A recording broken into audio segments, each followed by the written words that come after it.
ஒரு காலத்தில் பசுமையான இயற்கையால் சூழப்பட்ட கிராமம் ஒன்றில் மக்கள் அமைதியாக வாழ்ந்து வந்தனர். அந்த கிராமத்தில் உள்ள கோவிலில் மக்கள் எப்போதும் பூஜை செய்து தெய்வத்தை வழிபட்டனர்.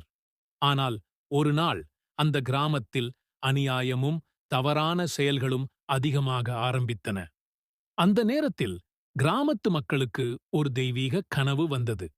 அந்த கனவில் ஒரு கரிய நிறத்தில் கூரிய கண்ணோட்டம் கொண்ட, கையில் வாள் பிடித்த வீரப் பொருளாக கருப்பசாமி தோன்றினார். அவர் கூறினார், "நான் உங்கள் கிராமத்தைக் காப்பதற்கும் அநியாயத்தைக் கண்டித்து நீதி நிலைநாட்டத்துக்கும் வந்திருக்கிறேன். என்னை ஒரு காப்புக் கடவுளாக உங்களால் வழிபடுங்கள்."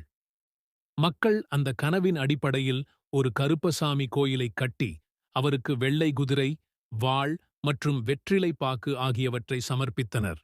கருப்பசாமி அவர்கள் தெய்வமாக நின்று எந்த நியாயமான மனிதரும் தீங்கு அனுபவிக்காமல் அவர்களை பாதுகாத்தார்.